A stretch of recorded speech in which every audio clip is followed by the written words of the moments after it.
Hello दोस्तों, मैं हूं राजकुमार और आप देख रहे हैं लर्न विथ मी। दोस्तों, हम लोग पोएट्री सेक्शन के एक पोअम ऑड ऑन सॉलिट्यूड के बारे में पार्ट 1, पार्ट 2 और पार्ट 3 अभी तक देख चुके हैं और आज हम चलते हैं पार्ट 4 पर, जो क्वेश्चंस और आंसर से संबंधित है। दोस्तों, आज हम लोग ऑड ऑन सॉलिट्यूड के B1 के अंतर्गत जो क्वेश्चंस है का सॉल्यूशन देखेंगे। तो हम लोग शुरू करते हैं B1। B1 का पहला क्वेश्चन है, who is a happy man? Who is a happy man अर्थात कौन ऐसा व्यक्ति है जो खुश है। तो यहाँ पर लाइन देखें, पहला line, happy the man whose wish and care. और भी देखें, a few paternal acres bound content to breathe his native air in his own ground. अर्थात वही व्यक्ति खुश है जिसकी इच्छाएं और चिंताएं सीमित है, लिमिटेड है और फाइनाइट है। वह अपने ही पैतृक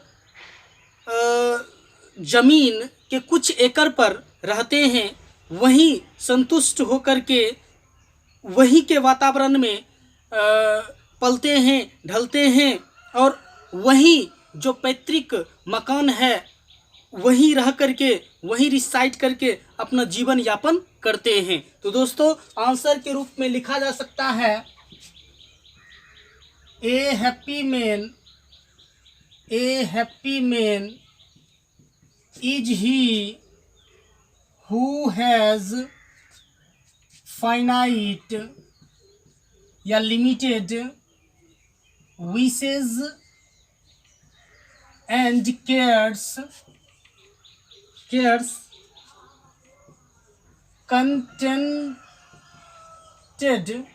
contented with his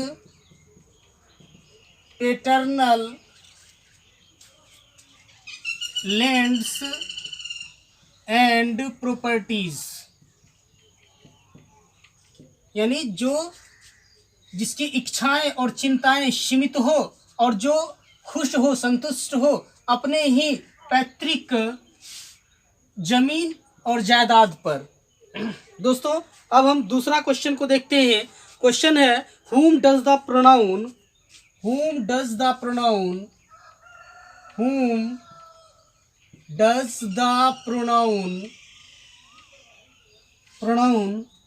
he's in the third line, he's in the third line of the first stanza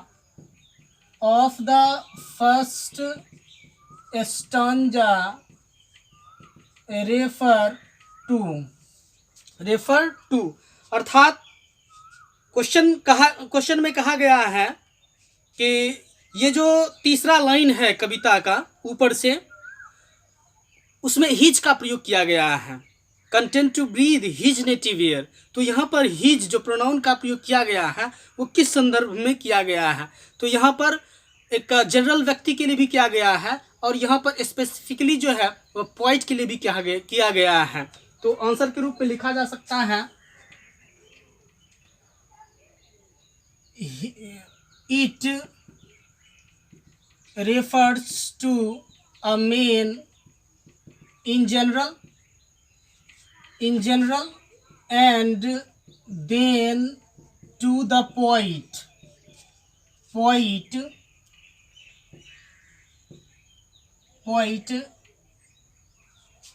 himself in particular। यानी पार्टिकुलरली जो है पोइट अपने बारे में भी कहते हैं उस हिज के माध्यम से, और जनरली जो है एक मेन के विषय में भी यह अंकित किया जा सकता है। अब देखिए, तीसरा क्वेश्चन है, हु गिव्स हिम मिल्क। तीसरा क्वेश्चन है, हु गिव्स हिम मिल्क, उस व्यक्ति को कौन दूध देता है, कौन दूध देती है? तो यहाँ पर आंसर के रूप में कहा जा सकता है कि a herd of cattle, a herd of cattle. जो लाइन है आपका हुज हर्ड्स विथ मिल्क, उसी के मद्देनजर रखते हुए आंसर का प्रिपरेशन किया गया है। A herd of cattle reared in his native land will give him milk, यानी जो अपने ही मवेशियों के झुंड से, जो अपने ही नेटिव लैंड पर पाला जाता है, उससे क्या करता है? दूध देती है। अब नेक्स्ट क्वेश्चन है कि व्हाट गिव्स हिम ब्रेड। चौथा क्वेश्चन है what gives him bread. Bread अब कौन देता है भाई? ब्रेड तो यहाँ पर आंसर के रूप में कहा जा सकता है, लाइन को देखिए, whose fields with bread, field जो है वो देती है क्या? ब्रेड। तो यहाँ पर कहा जा सकता है कि the paddy and wheat grown in his own native land will give him bread, अर्थात जो धान या गेहूं जो उपजाया जाता है अपने ही नेटिव लैंड पर, उसे देती है क्या चीज़? ब्रेड, यानी रोटी, दो जो उनकी रोटी जीवन यापन करने हेतु। अब नेक्स्ट क्वेश्चन है from where does he get his clothes, उसे क्लॉथेज या अटायर कहाँ से प्राप्त होता है? तो पांचवा, from where does he get clothes, his clothes कहाँ से मिलता है? तो यहाँ पर देख लेते हैं answer, whose flock supply him with attire. तो यहाँ पर आंसर के रूप में कहा जा सकता है a flock of sheep reared in his native land will supply करता है क्या चीज? Supply attire, will supply him attire या क्लॉथेज।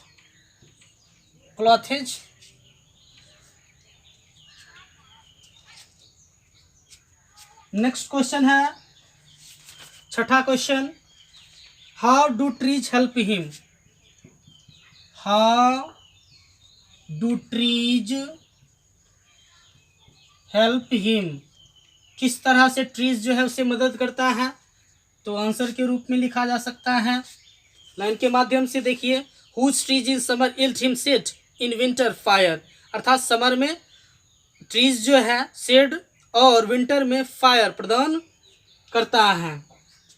तो यहाँ पर कह सकते हैं the trees in summer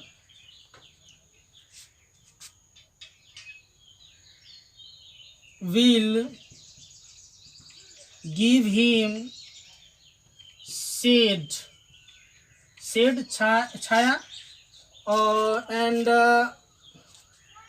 in winter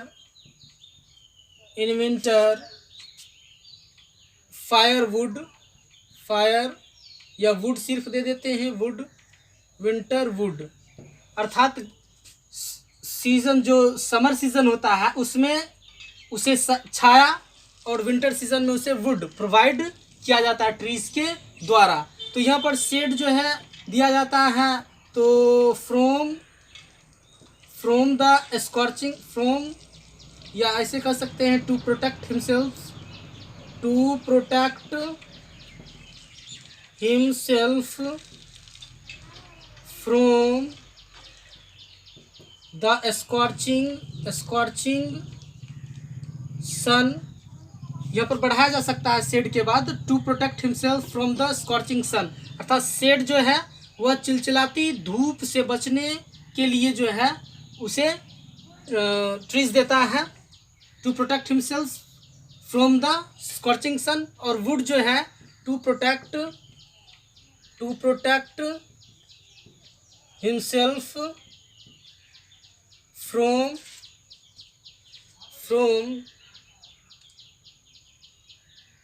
to protect himself from cold, या फ्रॉम कोल्ड, हाँ ठीक है, कोल्ड। इसमें जो है स्कॉर्चिंग से बचने के लिए उसे शेड प्राप्त हो जाता है, और कोल्ड से बचने के लिए उसे वुड या फायर वुड जो है फायर वुड प्राप्त हो जाता है। तो ये था B1 का सभी क्वेश्चंस, 6 क्वेश्चंस जो है इसमें दिया गया है। अब हम चलते हैं B2 की ओर। Could have loved me, and no one ever would have dared to tread on me.